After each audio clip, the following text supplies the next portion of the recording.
Cursed, not woman enough.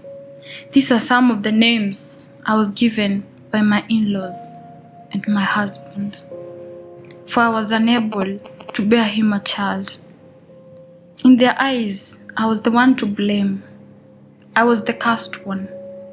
My husband left me for another woman whom he believed would sire him a child. I was no longer the love of his life, but they also haven't had a child yet. Could it be that he was the one who couldn't? Why couldn't they also lay the blame on him and not point fingers at him? Was it because I am a woman? Does it mean since I am unable to have a child, I can't be a mother? These were some of the questions I asked myself.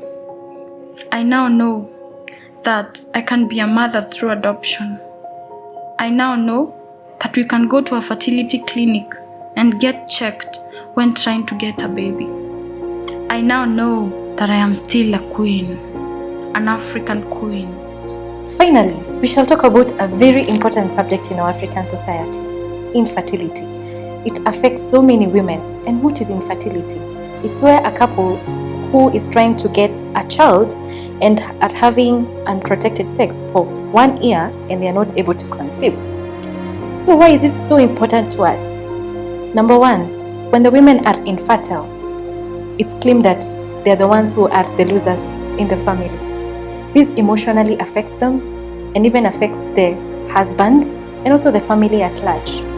Fertility is closely related to cancer in that it will affect the woman in regards to the way that she looks at herself as well. The society that we live in puts a lot of emphasis on children and offspring, and they feel that a woman's worth is highly dependent on whether she can bear children or not. So in such a society, a woman who might not be able to get children will get a lot of psychological distress because they'll feel they're not woman enough, and unfortunately more often than not that feeling is going to be emphasized and reinforced by the comments that other people are going to make, because they'll feel most of the people will be very careless with what they say. They'll tend to blame the woman, and she might feel that she has something to do with her infertility. So that causes a lot of distress and a lot of anxiety that can cause, again, long-term mental illness. So what are the different causes of infertility? We have some anatomical abnormalities, meaning either we have abnormalities with the different parts of the uterus, or even on the ovaries, or also around the cervical area.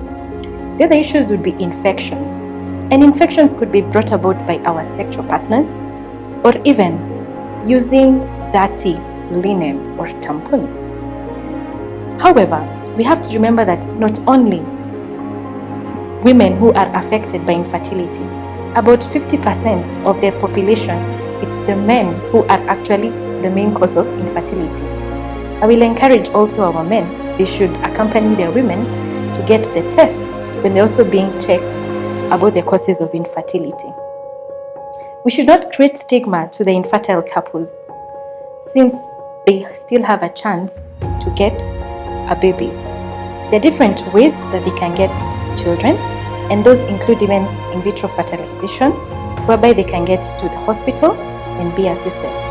I still feel that we as women can take care of ourselves. We can still retain the beauty that is within and the beauty that is without by supporting each other, by speaking out, and for those who are diagnosed with mental illness or a psychological disorder, they can seek help from a counselor, from a psychologist, from even a pastor, for those that feel comfortable with that.